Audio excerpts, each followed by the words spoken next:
Good afternoon and good morning. My name is Steve Evans, and I'm the Interim Chief Technology Officer for BioMADE. It's my pleasure to welcome you to the first BioMADE Technology Day.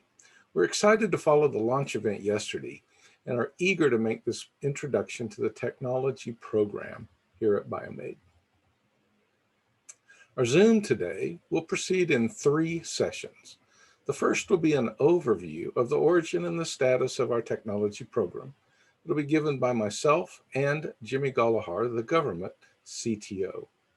Since membership is a key to participating in working groups and on projects, we will hear from Laura Vitko, who manages the BioMADE membership process. The middle section will be handled by Clem Fortman, who's our Director of Program Management. He will discuss the current open RFP so that we can all get to work. Lastly, Mike Smanski, the BioMADE Deputy CTO, will walk us through a discussion of domestic pilot scale infrastructure, what we're thinking here, and how you can be involved. Each session will end with a period of Q&A, and so please open a chat and be typing your questions in there. At the appropriate time, then Gordon will be working and reading those questions for us. So what I'm going to try to convey in the next few slides is that BioMADE and the Department of Defense are partnered in standing up this institution. So its mission comes from terms of that relationship. But the intention is that it will expand into an entire ecosystem, one that includes private industry of all sizes, academia, nonprofit organizations, and various other federal institutions. We have a mandate that's challenging and even aspirational, but it's not unbounded. So BioMADE's core mission is to enable a vibrant domestic biomanufacturing ecosystem. And we will try to paint some edges on that mission, though, as we continue. Because we're a manufacturing innovation institute, we have concepts like manufacturing readiness levels and the infamous Valley of Death. A key artifact of our institute will be a biomanufacturing technology roadmap. And we'll see how that roadmap is key to framing the mission and operation of BioMADE. BioMADE is a membership organization, and innovation catalyzed by collaboration is key. We have 2 ongoing commitments: a technical committee and its subcommittees that will define and prioritize objectives, and then the projects themselves, where we can align to those objectives. It's imperative that we keep the mission responsive to the Department of Defense's intent. This means we will use terms that they originated, like thrust areas, but also terms like MADE, operational modules that we used in framing these concepts. Very importantly, we will see that this close communication between BioMADE and the government will be facilitated by the 2 CTO structure. So by now, you've seen and heard this mission multiple times.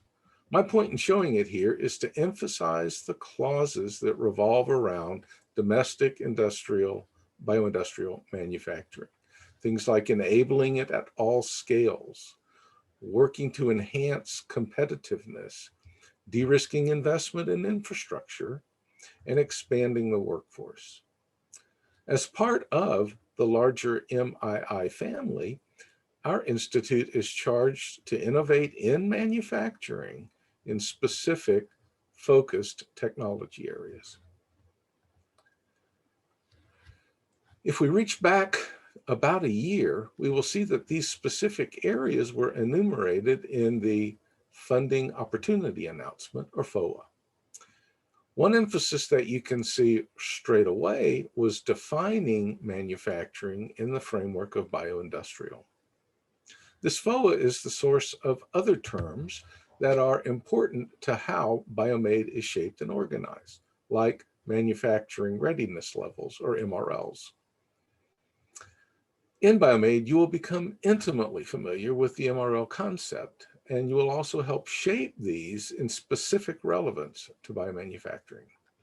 Thrust areas and roadmaps are recurring components of the FOA, and they shape our technical program.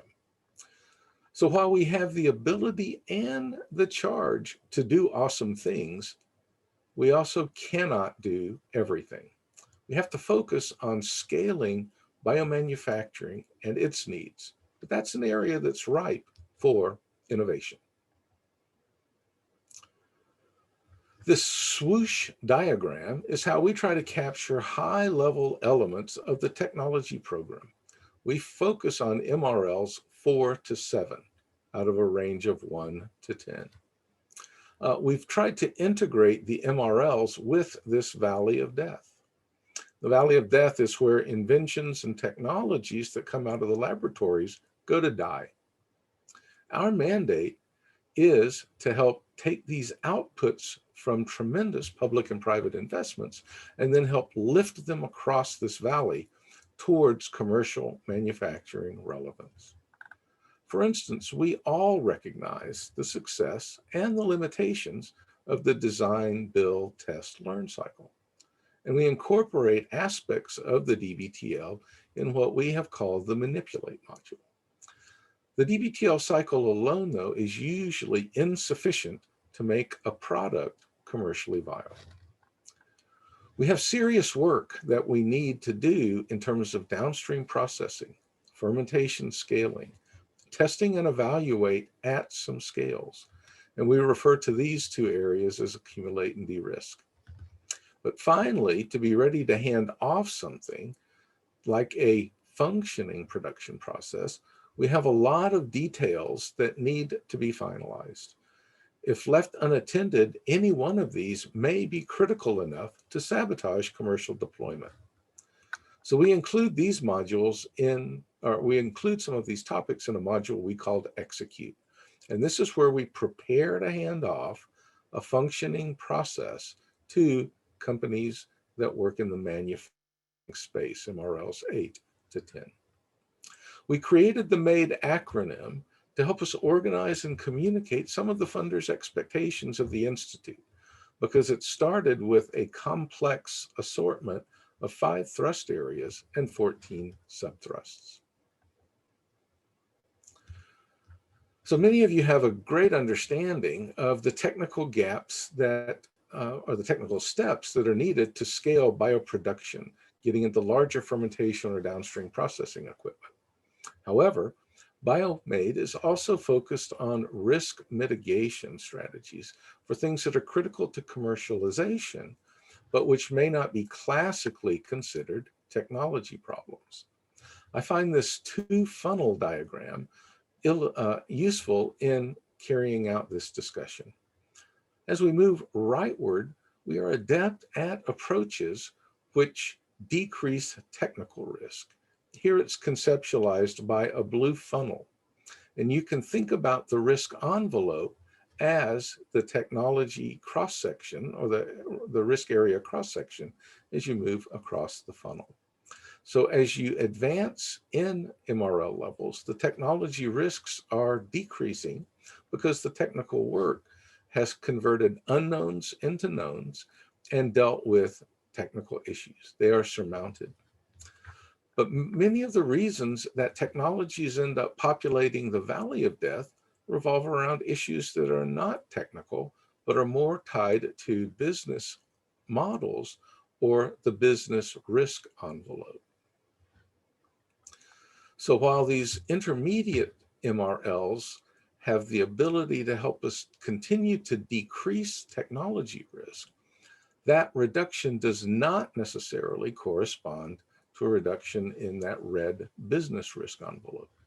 And this is often a source of frustration in commercial development because the technology teams see their areas getting more and more defined and clearer. They see the unknown areas diminishing, and so they hope that product launch is just around the corner. But this hope gets dashed when they are run into areas outside of classic technology risks, those that aren't necessarily remediated during technology development. Some examples of this are encased or exemplified on this side of the document and what we have included in the idea of the execute module. So for example, when you're early in technology development, you're interested in creating intellectual property.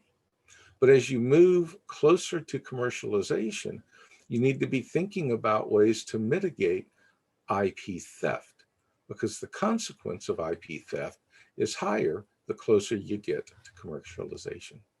So risk mitigation is about knowing these issues and then properly staging them along the 4 to 7 development window. BioMADE must provide strategies that deal with both technical risks, but also business risk as we move to these higher MRLs so that we can graduate things to commercial production. So as we anticipate looking forward to the project section, one of the things we can do is illustrate some approaches that are of higher interest right now. We must deploy the majority of our project work on these MRL 4 to 7 areas. They're the core of our mission, and consequently, these MRLs paint the edges of our technical mandates. So for example, the ability to build, say, a proof of concept strain to produce a particular chemical, it's not unimportant, and that has been signified by the investment in the DBTL, but it's just not in our remit. We should be thinking about projects more along this second bullet. How to overcome scaling or manufacturing issues, whatever they may be. Importantly, we should not forget this word we. How can we do this together to work on this? So when someone is discussing production, it should be how can we make a kilogram or more rather than a few milligrams?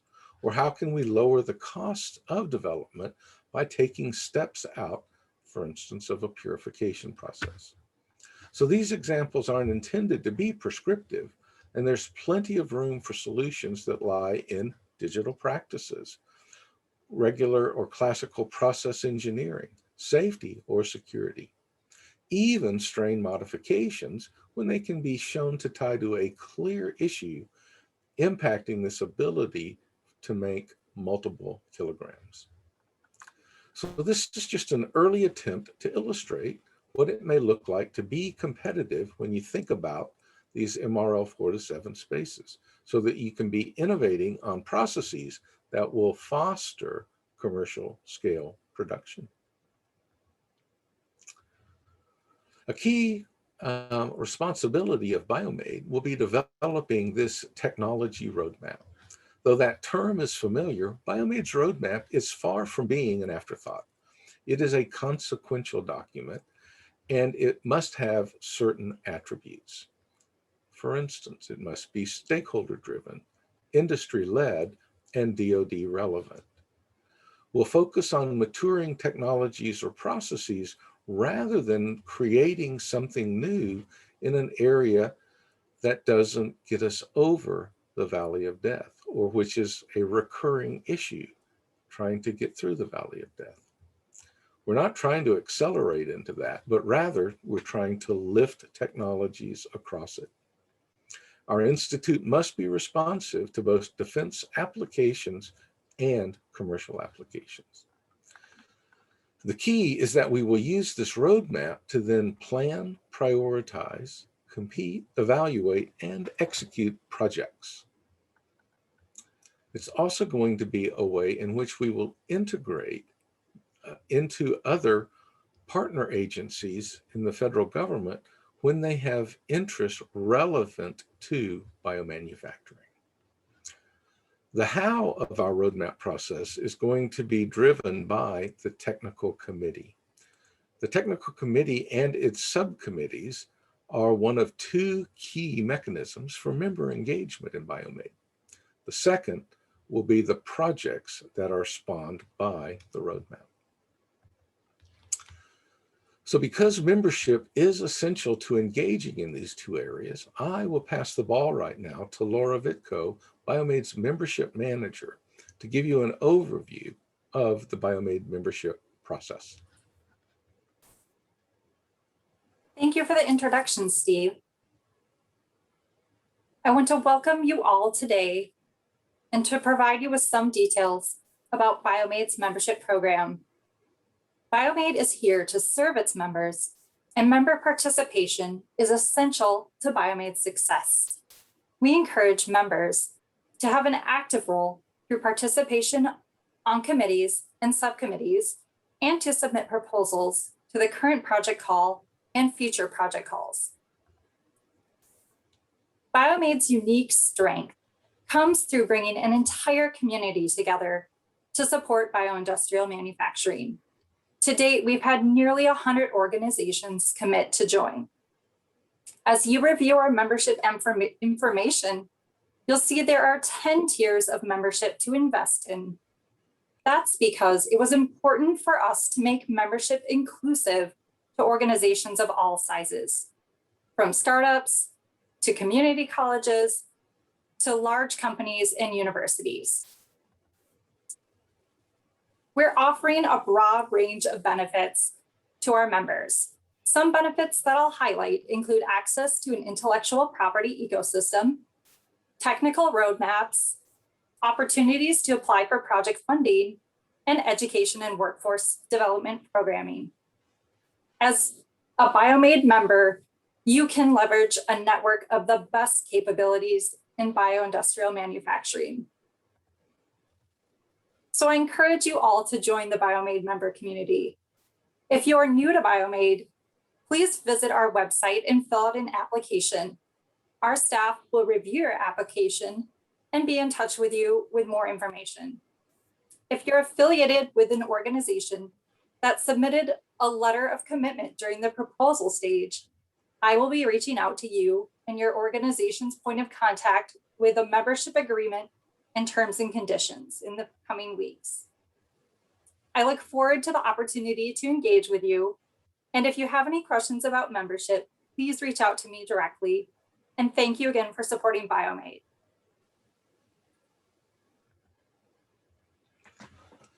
Well, thank you, Laura. So technical committees and subcommittees are the first key mechanism for broad engagement that's necessary to achieve our catalytic innovation objectives.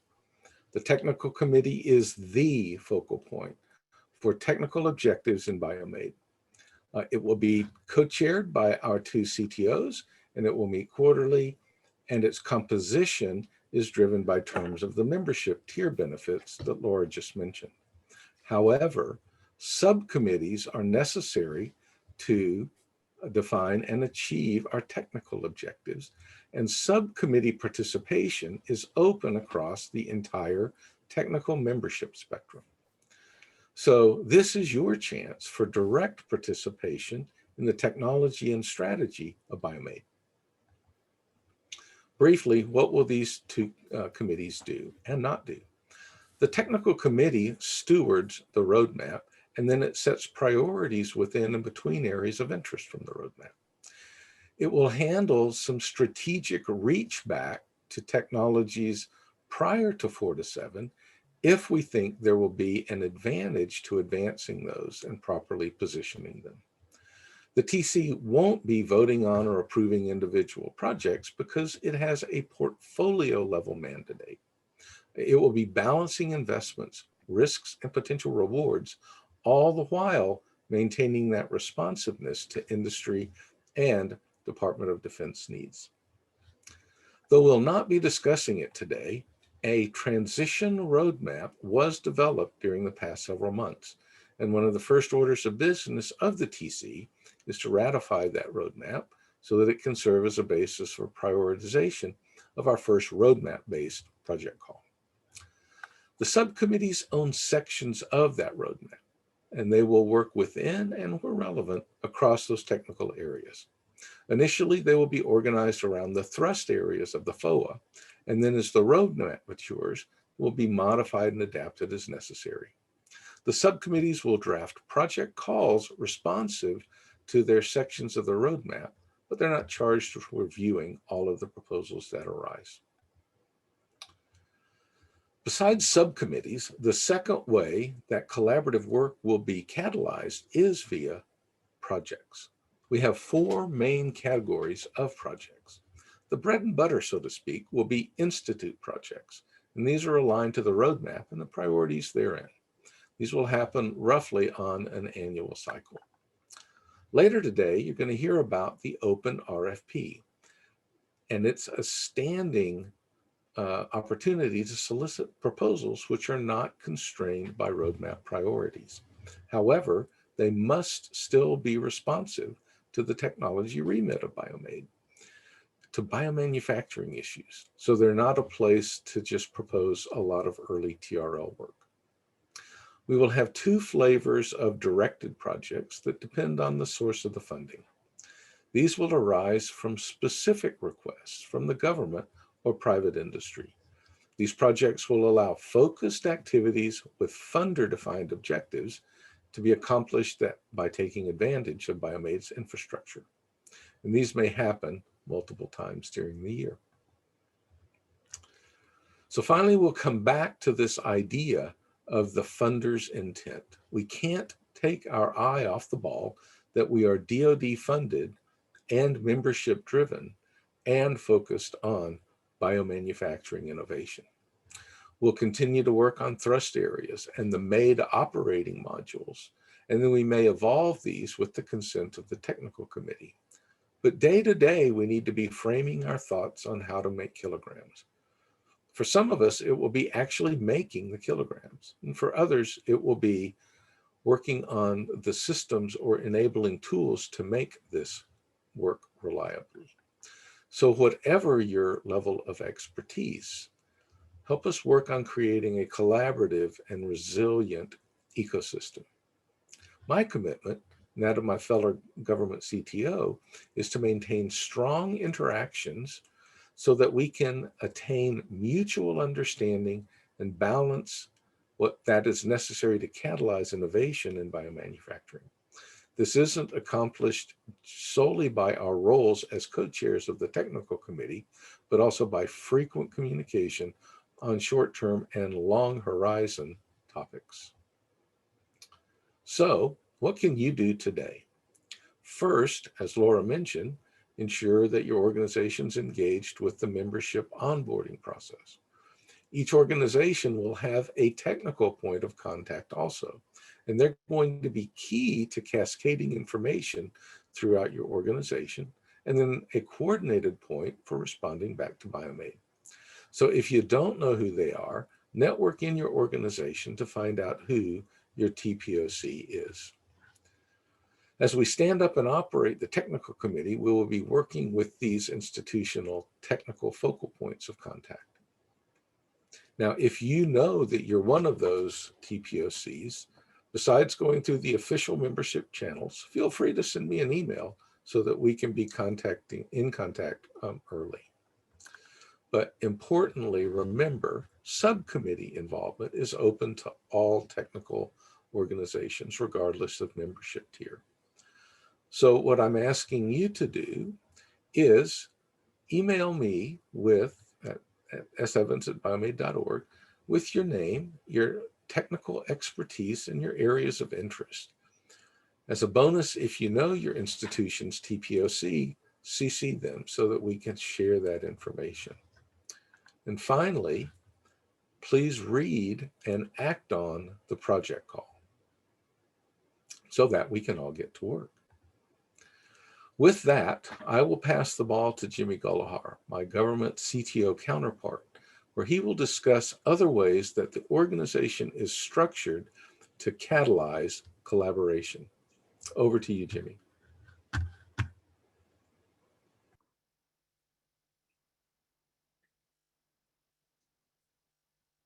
Thanks, Steve. Hi, I'm Jimmy Gullahar, the government CTO of BioMADE. I want to thank you all for joining us today. I can't tell you how excited the DoD is to be partnering with BioMADE and each of you as we build the future of biomanufacturing. I'm going to talk a little bit about the roles and responsibilities and then go back to mapping the thrust areas that Steve told you about earlier to the BioMADE modules. So let's start with roles and responsibilities. Well, MIIs are predominantly industry-led. There are opportunities for everyone in the ecosystem. Industry will largely take the lead on developing the roadmaps, identifying gaps in national biomanufacturing, and extending R&D capabilities through a connected network. Companies of all sizes are encouraged to join, as you heard earlier, from startups to small, medium, large businesses. The opportunities to work with the BioMADE Consortium will enable unique partnerships to advance bioindustrial manufacturing together. Government labs will also participate, whether it's as subject matter experts for proposals or technology transition in and out of the MII. We expect this to be a true partnership with the United States government. Federally funded research centers and national labs will also play a role in BioMADE by forming strategic alliances with BioMADE members such as yourselves. And of course, academia will certainly have a large role in BioMADE. Beyond education and workforce development, we envision our academic partners I'm providing stuck up here because I gotta have two screens. So if you could leave my door open and if you're. providing key innovations in technology as we move along the MRL transition path. So how do we do it? If you read the FOA that Steve mentioned earlier, then you probably remember the thrust areas. You'll also remember the request for information and feedback sessions we had on both coasts with the United States government, where we then came back, took your feedback, and drafted the funding opportunity announcement. As you can see from your feedback, we envisioned a very strong partnership with industry, government, and academia that would come together into the MII and develop products and capabilities and data to make things easier.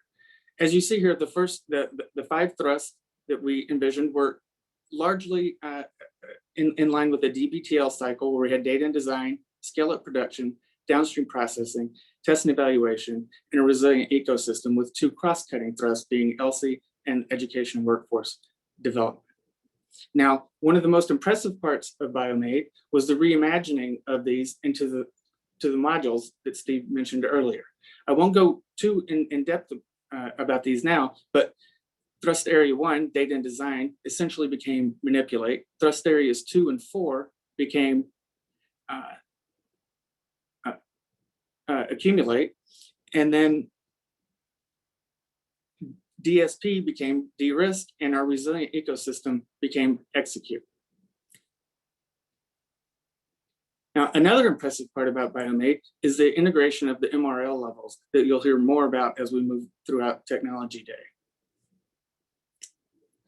One of the integrations is a bit more complicated than this discrete binning that we see here, but I think it's a nice representation of how we see technologies advancing through the MRL transition path. In addition to the MRL transition path, you can see the original mapping of the thrust areas from the FOA. So the 1A, 1B, all of these are uniquely identified throughout the system. As bonus modules, we see that 6A for techno-economic analysis and 6B for simulations are also included. Here, I want to spend a little time on production scenarios, as this is something you'll hear more about as the Institute gets going. Production scenarios are driven by a product's path to market, cost pressures, market dynamics, and who the customer is, whether it's the DoD or a civilian sector. If you've been around the DoD recently, you've heard phrases like distributed manufacturing or point of need manufacturing.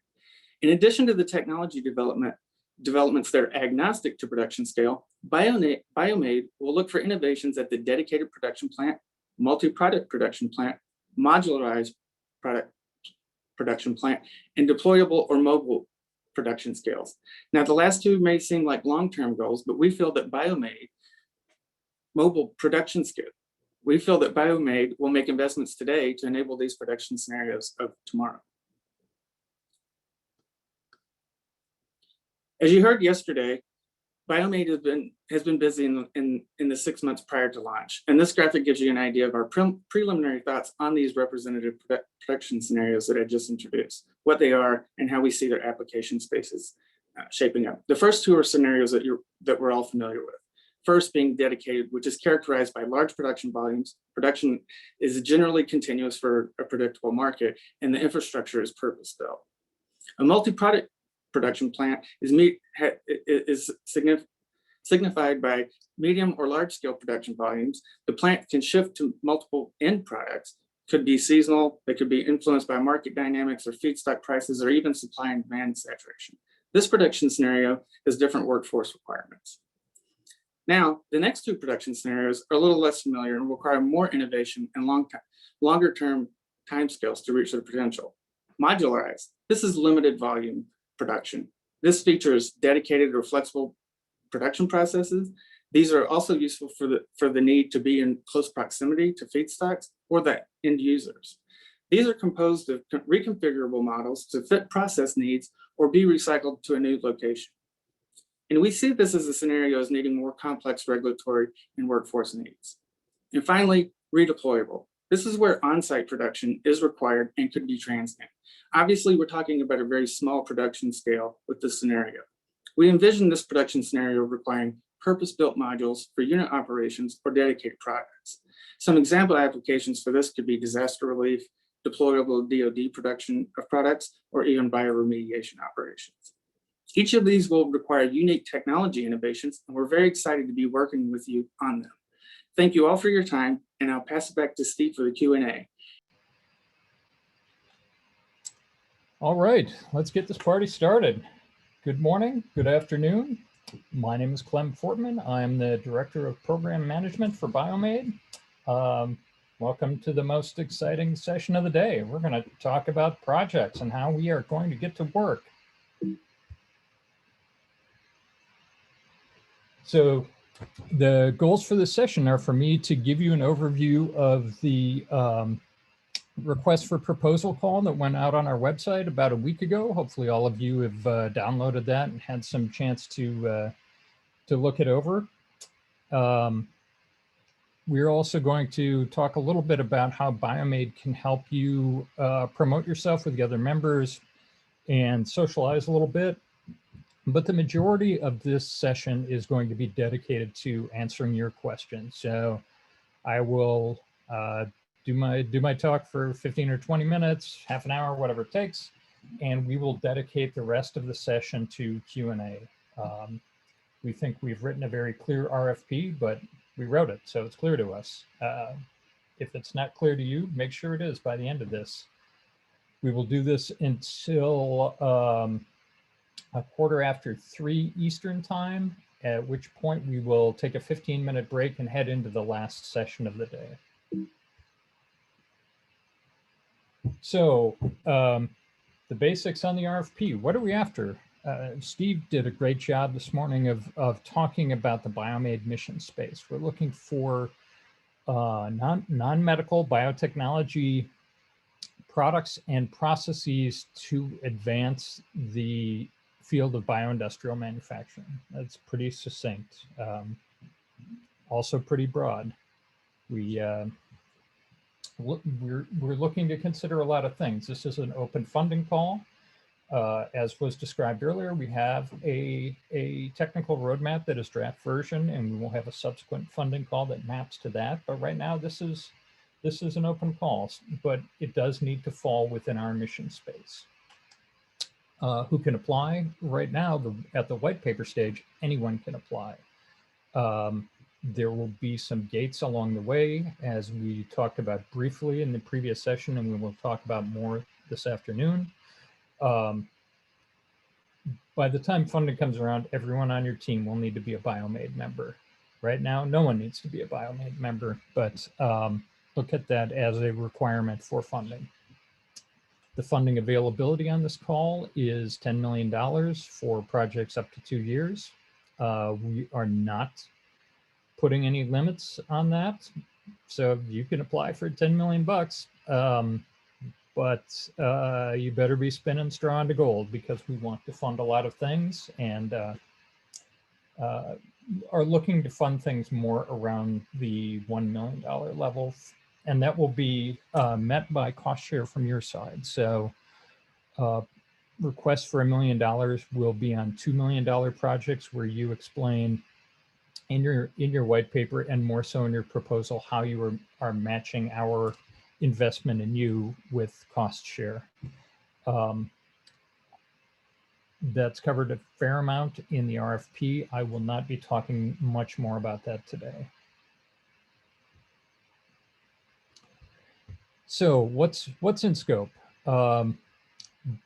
Proof of concept processes for bioindustrial products are out of scope. If you have an E. coli strain with a plasmid in it that makes some homeopathic amount, even of a really cool molecule, you're just not there yet. Keep banging on it. Come see us when your strain is more robust and producing relevant quantities. That is our baseline. We do not have flexibility on this. This is a mandate from how all of the manufacturing innovation institutes are structured. But once you get up to a point where you can have strong reproducibility at relevant rates, then you enter the zone.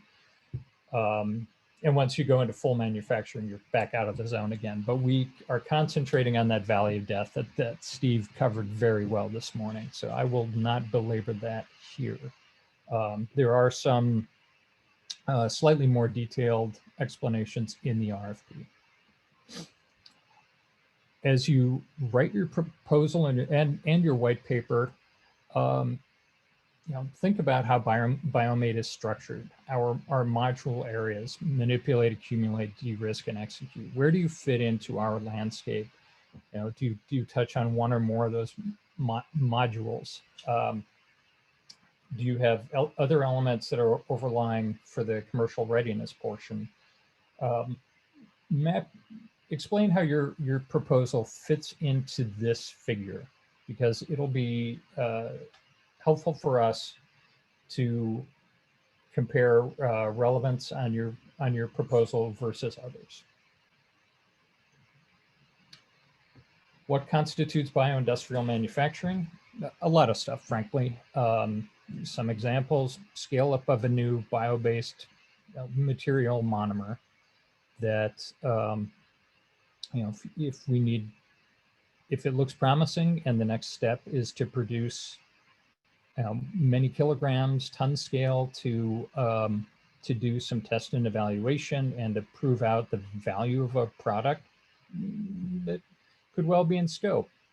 New DSP for enhancing products from water. I mean, that's a perpetual problem in the field, is getting products purified from the gemisch that is a fermentation broth, especially when you're talking about a bioindustrial process that's using oftentimes very cheap sugar, which is not that clean. You have a lot of things in your mix that you need to pull your product away from, and getting better at that is something BioMADE's going to be looking at early and often.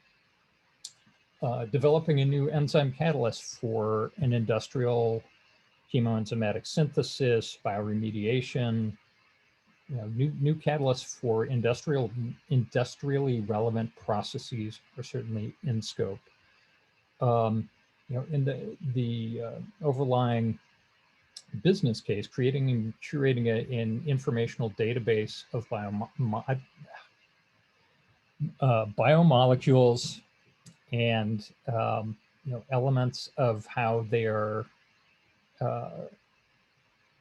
valuable to the field, what is needed to get them, starting to curate how processes are done so the community can go back to a database and look at things that are publicly available, or at least available to BioMADE members. Look at a database to try to map a new process, so we're not in a position as we are now where every new product that comes on the market is semi-artisanal. Every step needs to be developed and vetted for a new product. We want to make this field go forward faster. Cross-institute collaboration. BioMADE is one of 16 manufacturing innovation institutes. There's frankly, a lot of desire for the institutes to work together to do interdisciplinary innovation. I will pick sort of a false example because it's already essentially over the line. Zymergen came out with their Highline product last year, I think. Last year's kind of a blur, so it might have been 2 years already. Bio-based film for flexible electronic screens. So it's bio-based. It is an industrial bio-based product. That would have been a great fit for BioMADE. You're working on some aspect of that project would have been a great fit for BioMADE when it was earlier in its development. Its application to flexible electronics is a great fit to the mission of NextFlex, the Flexible Electronics Manufacturing Innovation Institute in San Jose. If you have a project in mind that touches into another industry, and there is an MII that would potentially fund additional work outside of the biospace with your product, reach out to them and see if they are in a position to join your proposal team and work things like test and evaluation. We can help you with that a little bit, but there will be things to work out, but it's worth looking into and something we will appreciate seeing from the community. So team composition. We're hoping to fund proposal teams, not individual PIs. We're early in the BioMADE. BioMADE's in its infancy, right? We launched yesterday, but the call that got us launched was for Bioindustrial Manufacturing Institute. The words industrial manufacturing are right in there. Get an industry partner. Startups are industry. They're doing interesting stuff. They have a path to building bigger industry, making jobs. This is what we're here for, getting products across the valley of death and into the hands of consumers and into capabilities for the DoD. Foreign participation, this was touched on briefly in the earlier session. There are sensitivities. This is a US-based consortium. There are also some opportunities for foreign partners to get involved. So reach out to us and we can see if we can help you navigate those waters if there's need or desire for foreign participation. Okay, BioMADE membership. So as we are right now, we're signing up members as fast as we can, but we're on a ticking clock here. So white papers, no membership requirement. As white papers are due in roughly a month, we will turn them around to invites for full proposal in roughly a month. Those will be required. Full proposal submission will be required roughly a month after that. So you have 3 months for the lead of the proposal, the lead member, to get signed up, because BioMADE membership will be required for full proposal submission. We will then have some period of time where we're reviewing proposals, and every member of your team will be required to be BioMADE members by the time you get to funding. The funding will not go out if the team is not composed of BioMADE members. The one exception to that is vendors and CMOs. I can use a false example because I understand the business model a little bit. The Biology Resource Center at Minnesota does some contract manufacturing. They will be members, and certainly, I'm sure they would be interested in joining your team. But if they were not, reaching out to them and submitting like a standard operating procedure and a strain to them where they are working within their regular business model would allow us to contract that as procurement and not require them to be a BioMADE member. And I can help you navigate those waters to some extent if you have questions about exactly who has to be members as far as the participants on your team. All right, for us, we also talked about this briefly in the previous Q&A. Safety, security, sustainability, social responsibility. Those of you that know me know that I have some pretty deep roots in biosecurity. If you are proposing something that is potentially dangerous and you do not address that with something in your proposal, I'm going to call you out, plain and simple. The 4S stuff is important. It's important to me personally. It's important to the BioMADE leadership. It's important to the U.S. government. I also have roots in some social justice issues and sustainability. All of these things are personally important to me, personally important to people, and should be important to all of us. So don't cut this short. They are not part of the white paper. They're part of the full proposal process, but please do take this aspect seriously. The white paper template. So you hopefully have downloaded it and looked at it. You can see that the white papers are roughly 3 pages of programmatic text, and then a few more pages of administrative stuff. So we went with a fillable template to try to make it easier to review on our end, and eventually it'll be easier for you to write. You will know what's coming. We don't envision changing this a lot. I mean, it may get changed after the first round. We don't, if there's something we don't like, but we're trying to lock in a fairly standardized process here to reduce the amount of work we ask people to do on what's essentially the administrative side. We'd much rather have you spending your time in the lab. We'll also use that for hopefully be machine readable at some point, so we can better map what is going on in the field. We did not lock the form to give you some flexibility in how you insert things, but please don't reformat the form and stick to the guidelines.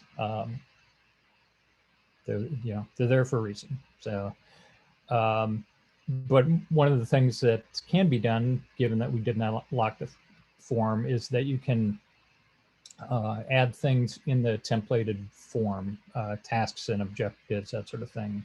So if you have some that you want to add, just copy and paste the line and add and remove as needed. So hopefully you find this a workable, easy to use, easy to understand. If you did not, give us your feedback. This is our first form out. I hope it works for you. Other elements, if you are targeting a specific small molecule, please use the IUPAC name. Even if it's ridiculous, Taxol is out of scope because it's medical, but put the IUPAC name in. If it's Taxol, we'll figure it out. Same thing with proteins. Let us, give it a name that we would recognize if we were trying to search for it in GeneBank or SwissProt or whatever. Make these things easy for us to assess. I will say the template that was up for like 2 days had some error in the font in some of the sections. If you downloaded the template last week, I would encourage you to download it again. This will give you a couple extra lines in the big text blocks. So download a new template unless you're starting in the last day or two. All right. Submissions. So we went with a 2-step submission process. This aligns with our philosophy of saving work. So white paper is coming up. The door is open. We will then go to invitations to full proposals.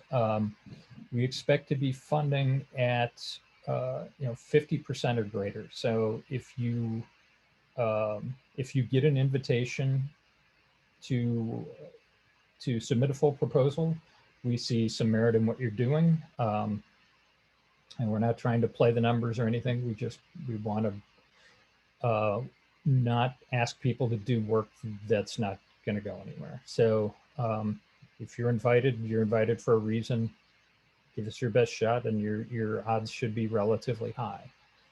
The white papers are templated as I described in the previous slide. Submit them via email as is in the instructions in the RFP and in the white paper. BioMADE is a consortium of everybody. I mean, we have an open door. We are aligned competitors in some regards. So we take our responsibility of keeping your information confidential very seriously. So white papers will be reviewed by BioMADE staff and by subject matter experts from the US government. Other members are not going to see your proposal. So,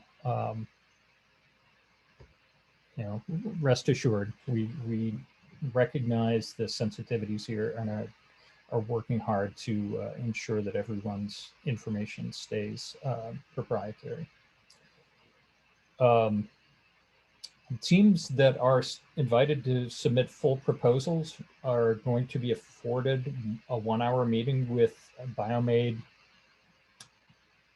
not the EWD team. It'll be the technical team or some member. Pardon the error on that slide. We will go over things like cost share. We will, you can send us our questions. Send us your questions and get the meeting queued up in whatever way is going to help you the best. But we will likely have a double-digit number of meetings to conduct in a double-digit number of days. So we may be coming to you faster than you would like. So if you get an invitation to submit a full proposal, please get through and generate your questions as quickly as possible. We want to be maximally responsive to your needs, but we're going to be spread thin for that month. So let's be ready on both sides. And then proposals, when we get there, will be 12 pages or fewer. So again, not a massive lift, but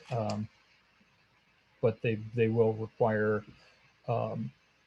far more technical detail than the white paper. Certainly, I will encourage you to keep technical details fairly high level for the white paper.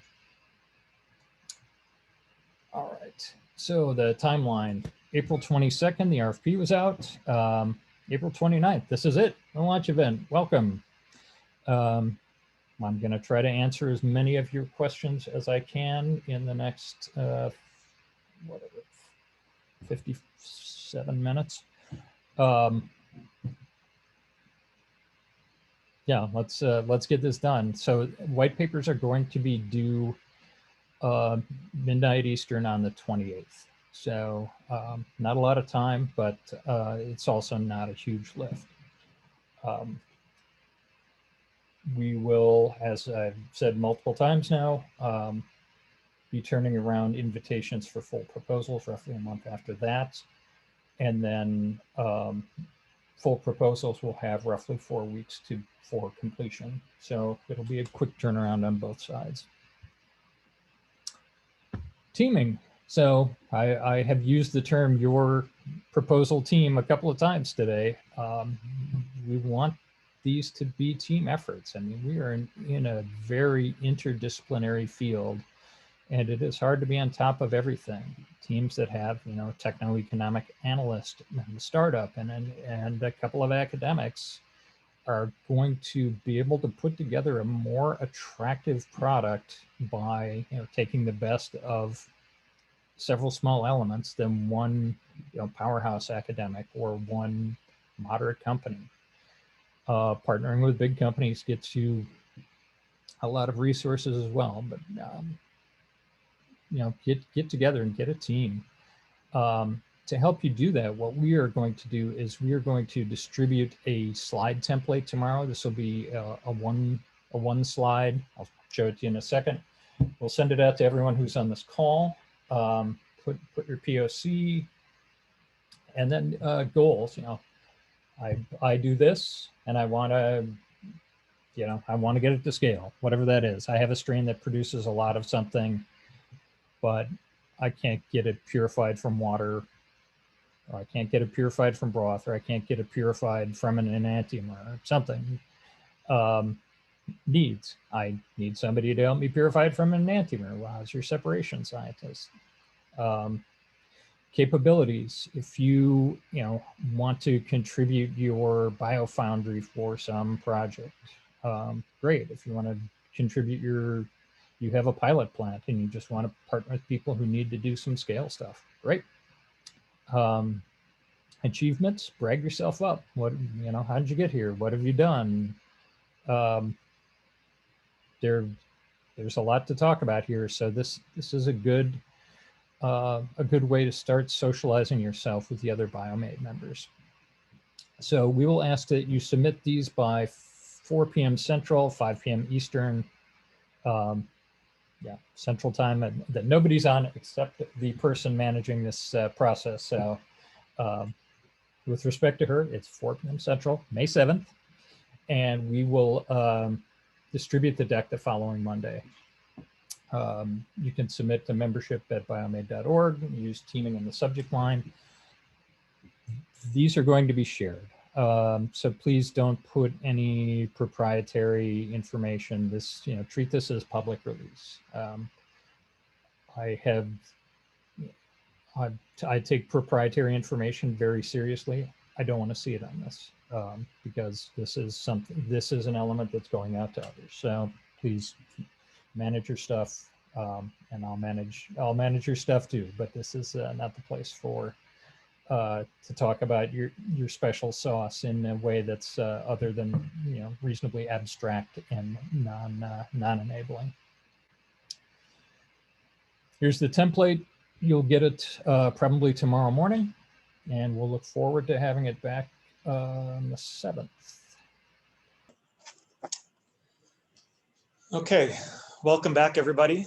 We're going to continue now with our last session of the day. And let me just advance the slide. Perfect. So earlier today, Steve Evans told you about the overall technical mission of BioMADE. And then Clem Fortman walked you through the first RFP. In this last hour of the day, I'm going to describe BioMADE's vision for expanding and improving the domestic pilot scale and intermediate scale infrastructure. I'll begin with a high-level overview that should take about 10 or 15 minutes. Then I'm going to let several members describe their pilot scale infrastructure for scale-up production and downstream processing that is available for teaming, potentially even for proposals that respond to the open call RFP. We'll end with the last Q&A session in which you can ask any questions about our infrastructure plans, as well as questions related to any of the earlier sessions of the technology day. So beginning back in January of 2020, when the leaders of what would become BioMADE held organizational meetings that were broadly attended by industry and academia, the need for more domestic pilot scale and intermediate scale infrastructure was brought up early and often. Companies said that they have easy access to use or procure small scale bioreactors, say up to 20 or 50 liters, but the commercial scale infrastructure is adequate, usually because it's purpose built for products that are ready to go to market. But pilot scale infrastructure in the 1,000 to 5,000 liter range and intermediate scale infrastructure in the 20,000 liter range are lacking. It's often used transiently just to arrive at a go or no go decision to move to the commercial scale. And it's expensive enough that for small and medium sized companies, it can be a really heavy lift to invest in this type of infrastructure. And so the result of this is that many companies need to go overseas for their pilot scale and intermediate scale fermentation. We know that these facilities exist in Europe and Mexico, and many more are coming online in China. But even overseas, the demand exceeds supply, leading to long lead times and difficult scheduling. This is undesirable for a number of reasons. There are extra costs of having to move strains, feedstocks, and people overseas for several weeks of setting up and running a pilot scale process. The national security implications of bringing proprietary materials and processes offshore isn't great. And there are, it takes a lot of manpower, feedstock and materials and supplies to keep the fermenters running. So there are a lot of lost opportunities for the microeconomies that support pilot scale manufacturing. Lastly, there's a continuity of process operations that can be lost when moving around the globe. We've even heard stories of companies needing to ship process water from the US to Europe out of fears that differences in water quality might impact performance of pilot scale fermentations. And so while it's easy to say that if such a need exists in the US, then simple laws of supply and demand should autocorrect. We've learned from talking to a number of team members that already operate contract manufacturing organizations or that want to expand, or those that are trying to get their foot in the door, that this is simply not the case for a number of reasons. The capital expenditures needed to build a pilot or intermediate scale CMO are substantial. Venture capital groups are often not interested in investing because these aren't the 20x or 10x rates of returns that they're often looking for. Creditors and business lenders that might provide traditional business loans to cover large upfront costs simply aren't familiar enough with what's still a niche business model to be comfortable in issuing the loans. And while we can point to historical use to highlight the high demand and low supply, it's difficult for new operators to secure long-term commitments from prospective customers that would de-risk capital investments. By definition, these pilot scale facilities are intended to be used for a short period of time, again, just to arrive at that decision point to go on to larger scale processes. So these come together to create a situation represented by the free energy diagram at the right, where building new facilities should be energetically favorable and economically favorable, but the activation energy is sufficiently high to prevent the new facilities from being built. You heard a lot in yesterday's launch video about BioMADE being a catalyst for the field. And one thing that we would like to do is help lower that activation energy for new pilot scale infrastructure. On this slide, I took a stab at summarizing the BioMADE mission for advancing domestic infrastructure. You don't need to read it now, but I'll point out that we have 3 important action items. Those are to map, connect, and grow the network of bioindustrial manufacturing infrastructure. And I'll go into more detail on these 3 things in the coming slides. The first goal is to map existing infrastructure. We don't just want to know where it is, but what is in each location and what constraints does each location place on use. For example, if a pilot scale CMO allows E. coli and yeast, but no spore formers, we want to know that so we can build a database that will facilitate our next goal, which is to connect researchers and engineers to the right infrastructure. We see the mapping happening on 2 levels.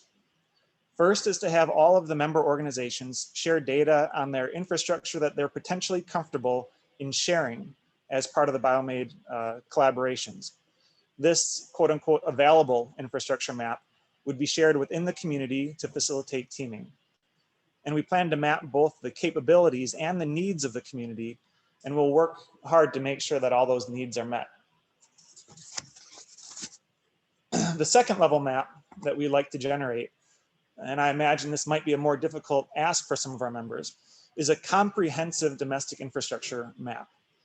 For a lot of companies, the number and types of fermenters at their manufacturing facilities is a closely guarded secret, as it can reveal sensitive information about proprietary processes. But eventually, BioMADE seeks to establish enough trust with our member organizations that they're comfortable sharing the sensitive information with BioMADE.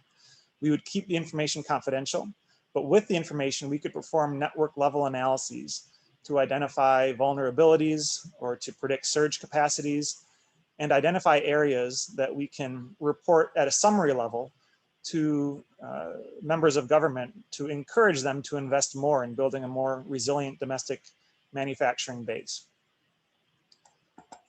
The next role that BioMADE can play in strengthening the network of domestic infrastructures through connections. In a few minutes, we'll have lightning talk activities that will introduce you in the audience to a number of the member organizations with collaborative or contract-based pilot scale infrastructure for scale-up production and downstream processing.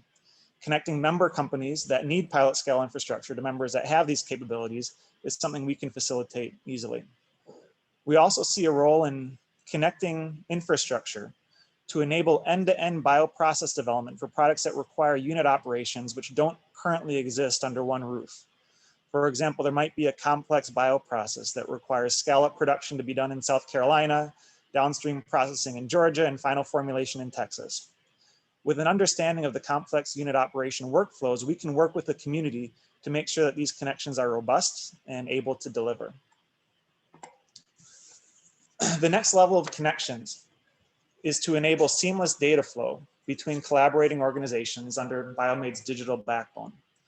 We are already working on creating a shared virtual infrastructure that members can interact with via web browser or API, so it won't require on-site software or hardware modifications. This digital backbone will enable data sharing, electronic tracking, and possibly even complex scheduling of operations to make sure that multi-member projects can operate smoothly and efficiently. Ben Gordon, who's fielding the questions in today's session, he's the BioMADE Program Manager leading this effort, wanted me to let you know that this team will be reaching out to members over the coming months and year as they build out the digital backbone to get community input on things like data structure to make sure that it'll be impactful and easy to adopt across our network of members. The last action item is to grow our domestic infrastructure. We already have plans to add a new pilot scale facility on the University of Minnesota campus, and I'll describe that in a few slides.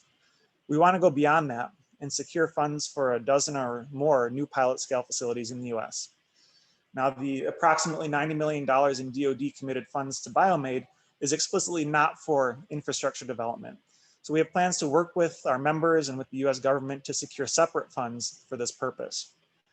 Infrastructure spending often goes to building and maintaining our country's bridges and roads, and we want to make the argument that new pilot and intermediate scale biomanufacturing facilities are the bridges and roads on a path towards product commercialization, and that investment in this type of infrastructure will strengthen the economy, add new jobs to the workforce, and bolster domestic manufacturing security.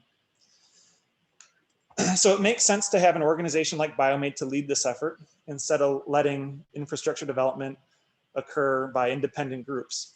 With a holistic eye on the entire domestic network of pilot scale facilities, there are opportunities to diversify and specialize. We can avoid unnecessary redundancies or bottlenecks and focus specialized capabilities in the regions that make sense. So for example, downstream processing facilities that can formulate spray coatings for maritime applications would make sense to locate close to important ports or harbors.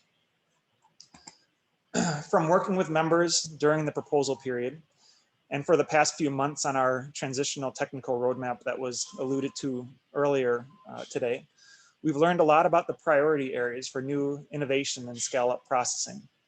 For example, giving companies access to less common types of fermentation so that they can test them at pilot scale, or inventing new types of fermenter designs to make things like oxygen delivery or continuous in situ product extraction more efficient are important priorities. Much of the strain engineering that occurs on BioMADE projects or will occur on BioMADE projects will be specifically focused on optimizing traits that matter for industrial scale manufacturing. And there could be opportunities to co-optimize the genetics of a production strain with the design of a bioreactor, which is an interesting synergism to explore in the future. Similar innovation is going to happen to onboard new pilot scale downstream processing equipment. Companies that we talk to are interested in innovating new modular DSP units that can be shipped around the country and bolted down at a production site for a few months or longer to test them out at a realistic production pipeline. There are opportunities to improve and expand the use of promising unit operations like ion chromatography, countercurrent chromatography, and materials that go into resins or membranes with selective absorption properties. A goal of the downstream processing innovation at BioMADE is to minimize the number of unit operations between fermentation and obtaining a high purity product. Much of the innovation and infrastructure development will happen under the roofs of your companies and academic labs, but a fair amount will happen at BioMADE's new headquarters on the University of Minnesota campus. The new microbial cell production facility is in advanced architectural design right now and is planned to break ground this fall. We plan to have scale-up production capabilities to 5,000 liters and a large suite of diverse pilot scale downstream processing primarily focused on the purification of small molecule bioproducts. And that brings me to my last slide for the session. But before I move on to the lightning talks and the Q&A session after that, I want to ask a favor of all of you. I want you to think about some of the ideas that I spoke about today, maybe let them simmer in your head overnight, but I want you to bring them back to your companies and institutions and talk to them with your colleagues. There's a lot of opportunities to unite under the BioMADE umbrella to generate a strength in numbers that's going to be important if we're going to be successful and make a strong case to the US government about investing in domestic infrastructure. It'll be easier for BioMADE to make that case with cooperation and information, particularly from our industry members. And we think this information can be shared in a way that will not jeopardize any corporate interests. And so we ask you to consider the upside. For growing domestic infrastructure, we want you to consider contributing funds that could be used to match new government investments. We know that private sector contributions can go a long way in convincing the government that this is really a serious ask. And so with that, I'm going to introduce you to a series of lightning talks, the first of which will be Dipti Tanjore from AP BDU. And so we're going to transition and allow Dipti to turn on her microphone and video feed. Now I've asked each of our lightning talk representatives to limit their pitch to approximately 3 minutes. The point of these lightning talks is to give you a brief introduction to their capabilities, and they'll provide contact information if you want to follow up and learn more about teaming. So let's see, is Dipti online? Yes, I'm here. Can you hear me? I can hear you. So just let me know when you need me to advance the slide. Will do. Thank you. So hi, everyone. I'm representing the Advanced Biofuels and Bioproducts Process Development Unit. We are a scale-up facility within the Lawrence Berkeley National Laboratory. We're located in Emeryville in Northern California. So what I'm going to show you here are our fermentation and recovery capabilities. We have other capabilities around chemical upgrading, such as pressure reactors that can help with some extractions and such. But here I'm going to focus on the fermentation recovery capabilities. So our focus is really on converting shake flask level studies into hundreds of liters bioreactor scale up and produce prototype materials. And we've done that for over 65 companies. So listed here are all the equipment from 2 milliliters all the way up to 300 liters. We have Sartorius amber reactors that's very popular for process development with bacteria and yeast. The fungal hosts we prefer to use the 2-liter reactors that we put in there. And we've directly scaled up from 250 ml and 2 liters to 300 liters. We don't have to take intermediate steps. Although we do have a 50-liter reactor if that is of interest. Next slide, please. Listed here are a variety of downstream unit operations that are available at the ABPDU. The ones that are italicized, those are rental units. So when we don't have a piece of equipment on site, we usually work with our vendors and rent that equipment for our collaborators. And we've been very successful in doing so. So most popular equipment is usually either the centrifuge or the filtration units. They're very busy all the time, but we also have Actavant chromatography, evaporation drying units, and several other very niche type of equipment as needed. Next slide, please. So please contact us at abpdu@lbl.gov. My email ID is also listed here. I'm the director of ABPDU. The program manager is James Gardner, and his email ID is also listed here. Please visit us on our website. We recently released a 3D virtual tour, so you're welcome to visit us virtually, and please contact us if you have any questions. We'll be happy to answer them. Thank you. Thank you, Dipti. Next up, David Blum is going to tell us about the pilot scale infrastructure at the University of Georgia. Thanks, Mike. Yep. Are you on, David? Yes. Can you hear me? I can hear you and see you. Perfect. All right, great. So I represent the Bioexpression and Fermentation Facility at the University of Georgia, or the BFF. We were established in the late 1960s, and we provide scale-up fermentation to UGA as well as external clients on a fee-for-service basis. The facility has a wide array of both upstream and downstream processing capabilities. We have experience with organisms such as E. coli and Pichia, as well as other organisms such as anaerobes and thermophiles. However, we don't accept projects to produce spore-forming bacteria. Our sterilized in place systems range from 20 liters up to 800 liter working volume. And we have systems for technology transfer and development, including our 8-cell DOS-skip system and multiple benchtop systems. We have experience with batch, fed batch, and continuous culture. Our maximum high cell density is 200 liters due to our centrifugation capabilities, but we can produce larger volumes of secreted products in Pichia. Next slide, please. So we have complementary downstream equipment, starting with tubular bowl, sharp hole centrifuges, as well as large scale homogenizers handling up to 50-liter cell slurry, as well as small scale homogenizers for production of small batches for testing. We have several pump systems and expertise for filtration and centrifugation of materials using depth and other filtration modalities. In addition, we have several chromatography systems, including an Ecta Avant for buffer screening, other Ecta systems, peristaltic pumps, as well as a range of empty columns up to 40 centimeter in diameter. Our protein purification experience includes affinity, ion exchange, HIC and SIC or SEC. We have large water purification capabilities for production of buffer for chromatography and TFF. Our analytical capabilities include a number of operations, including PAGE, endotoxin, SPEC, Western blot. We also have several other core facilities on campus, including our complex carbohydrate research center for other analytical capabilities. Next slide.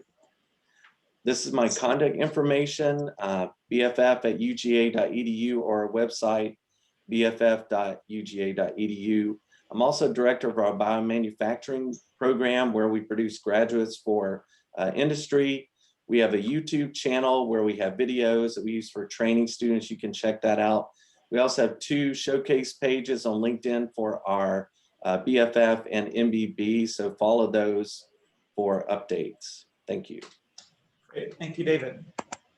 Next up, Chad Pastor is going to describe the facility in Lansing, Michigan for scale-up production. Thank you, Mike. So I am representing Michigan State University Bioeconomy Institute, or also known as MSUBI, formerly known as MBI. So the Lansing facility is a fermentation facility that covers process development and scale-up related work for clients, essentially ranging from 2 liters to 10 liters at bench scale with multiple bioflow units, and then working all the way up in the pilot plant to the largest reactor being 3,000 liters working volume.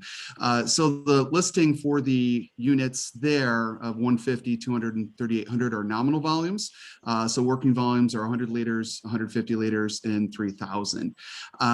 For the facility itself, we have a long history as being part of MBI previously, since 1981, of working with outside organizations on scaling their technologies.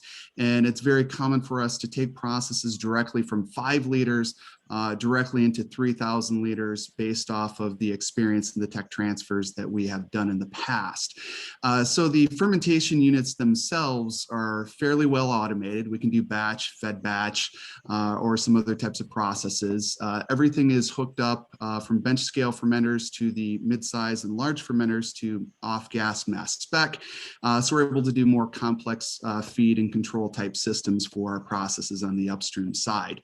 The other thing I would point out too is we can do aerobic, microaerobic, or anaerobic processes in the facilities.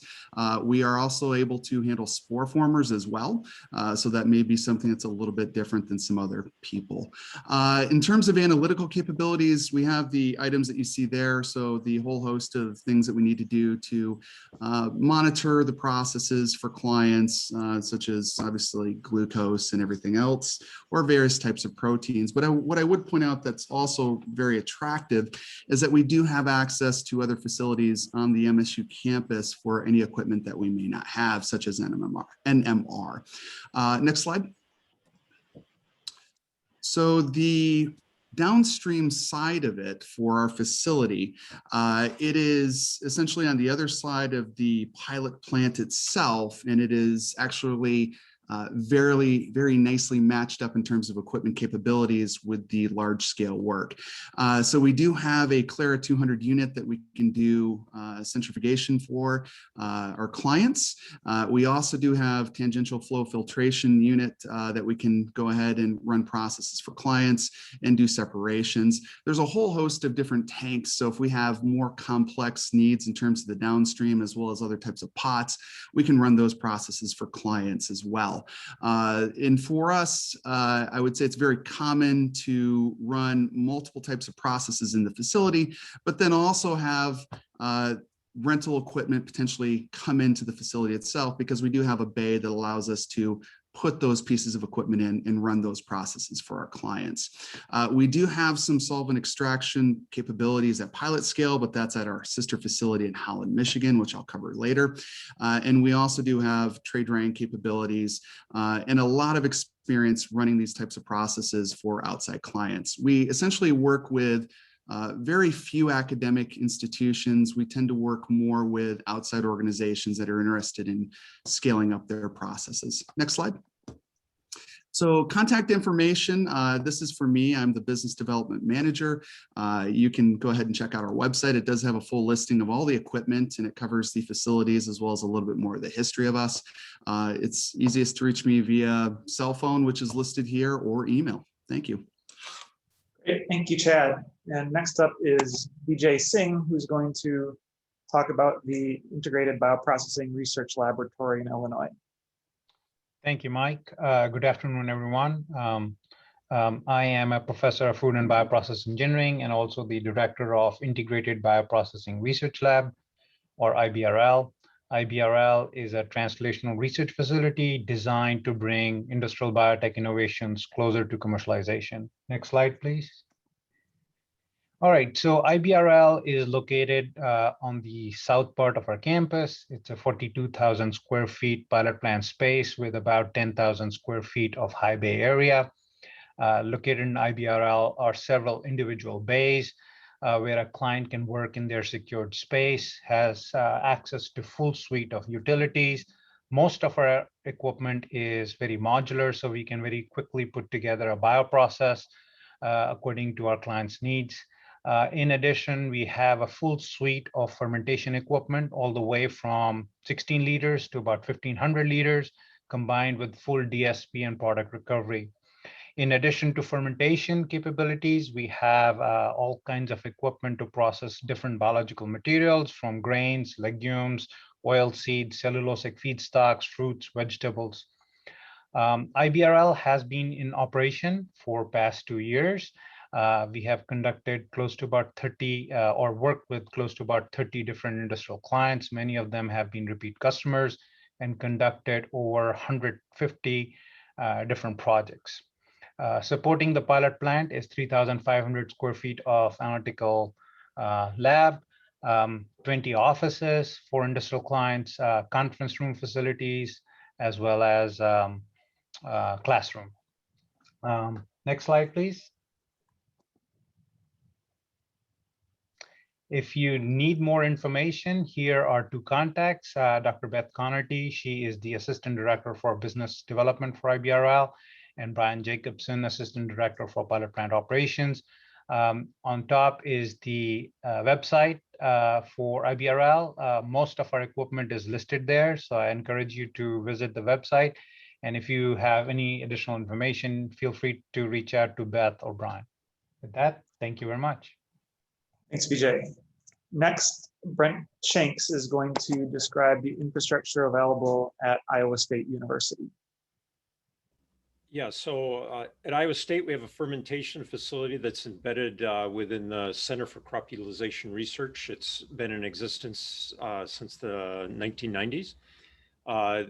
We have small scale experiment fermenters, but we wanted to highlight the larger pilot scale. We had 500,000 and 1,500 liter fermenters, continuous centrifuges of different types, a filtration system, a number of full-length film evaporators, homogenizers, pasteurizers, spray dryers. We will be installing within the next few months a CO2 supercritical extraction, as well as a pilot scale liquid chromatograph system for separations. As mentioned by the other speakers, we also, of course, have full analytical capability through Iowa State to support these through the Office of Biotechnology, which has a large number of user facilities associated with it. So if we go to the next slide. As I mentioned, this sits in the Center for Crop Utilization Research. The website is there. Professor Jiu Wen is the director of that. And for information, you can contact him at this email for the center or the phone number. One of the things requested was scheduling, and most of this facility is used for external projects. And so they have quite a bit of experience working with external partners. And just an alternative contact, and I have my name on since I'm presenting on this behalf, but Jiu Wen is really the lead on this activity. Great, thank you, Brent. So next up is the University of Minnesota Biotechnology Resource Center. I'm going to present these slides on behalf of Tom Dovell, who couldn't make it to the session. The BRC is located on the St. Paul campus of the University of Minnesota. It has scale-up production fermenters currently up to 550 liters. And it has a suite of DSP unit operations that are mostly aimed towards protein purification. So several different types of centrifuges, cell homogenization, ultrafiltration, and other filtration systems, and the ability to lyophilize or evaporate solvents at bench scales. The lead time tends to be 2 to 3 months. So that's from initial contact to run initiation. There are plans in place to expand production capabilities up to 1,500 liters. They'll have a new facility in the same building that I showed an architectural rendition of early in this talk, under the same roof as BioMADE's headquarters.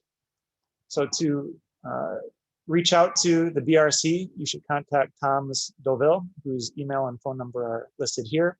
And you can check out the website for unit operations available.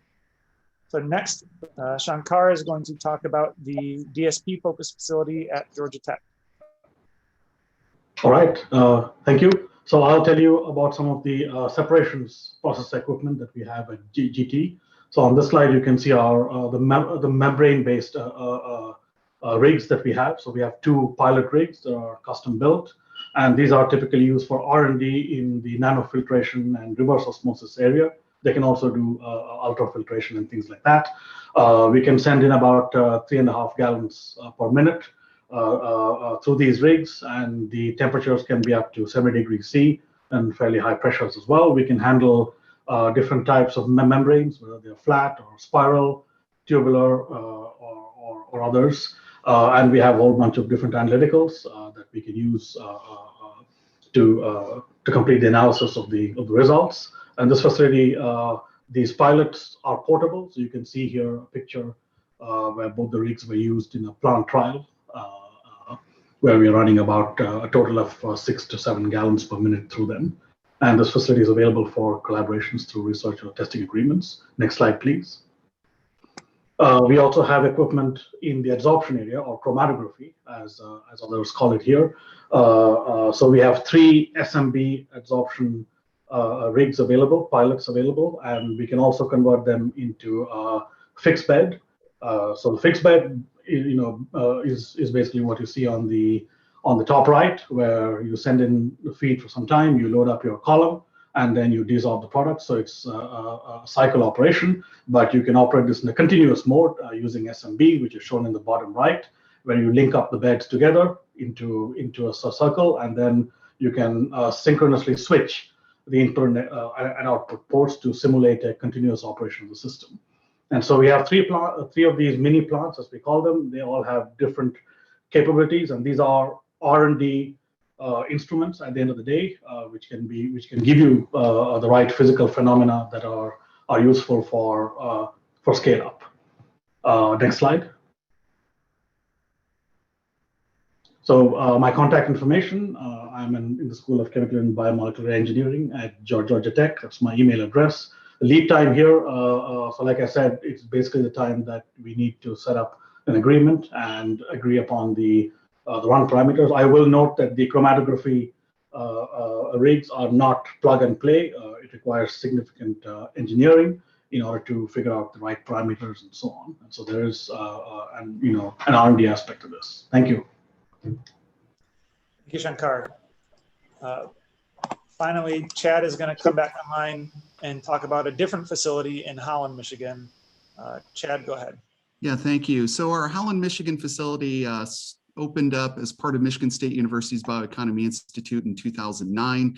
The facility itself is a former Pfizer R&D facility that was essentially turned over to the university, and a whole host of employees stayed on and became university employees as well. The facility itself is Class 1, Division 1, Group D electrical rated, so essentially explosion proof, so we can work with various solvents and handle various solvents extractions. This is essentially almost a pure chemical play in terms of capabilities, with a strong chemistry capability that may be a little bit different than some other facilities out there. The positive is this is fairly common when we're working with small molecules to see processes, for example, leave Lansing and go over to Holland for further work that may need to be done. The facility itself is also process safety management compliant. It has a flexible state of Michigan air permit, and they can pretty much accommodate most standard solvents and reactions. They do have a very well-experienced team of engineers and chemists and chemical operators, and the Holland facility has scaled well over 500 processes going back to their starting date. So if we take a look at the equipment, the setup is essentially a still and reactor type configuration. The facility itself has over 31,000 liters of capacity to run processes for clients. These are utilizing automated systems, and you can see the temperature ranges there for the standard equipment that we have in place, with a variety of Hastelloy tanks, glass-lined reactors, or stainless steel. Next slide, please. So we do have some other capabilities inside the facility in terms of further processes. We do have some specialized reactors that can actually go up to much higher temperatures, or they can actually be chilled to negative 100°C, as you can see underneath the specialized equipment. So the capabilities there are pretty flexible. We tend to work very closely with our clients based on what their needs are to make things work and fit into what their process needs to be. In terms of other types of capabilities for filtration, you can see the listing of various types of filters that we have in units, as well as a basket centrifuge too. And then we also do have various tray dryers at the facility. So these units can basically be tray loaded. You can see they have a nice range of capabilities from atmospheric to full vacuum, as well as varying temperature ranges as well. So the other items that you see there, the glass-lined vacuum reactor, or pardon me, vacuum dryer, and some of the other units that are possible. So in terms of the facility itself, I would state that it's a very nice facility and it's very extensible, very plug and play. Next slide. If you have questions on the facility, you can reach out directly to me. Doug Heemstra is our new Director of Operations, and he certainly is very knowledgeable about the facility, and I would direct you to Doug as he would handle those processes. But I'm able to get you enough of an overview and then connect you with Doug, and he can talk specifically about the Holland facility. And then for anything else for Lansing, I'll handle those items as well. Thank you.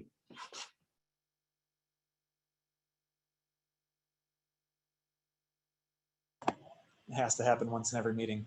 Thank you, Chad, and thank you to everybody who contributed to that lightning talk session. We know that there's more pilot scale infrastructure out there in our community. We'd love to hear about it. So you can contact the BioMADE team with information on that. Like I said, we're going to be asking you in the coming months to share with us your available infrastructure that will allow us to map out the capabilities and needs across the country.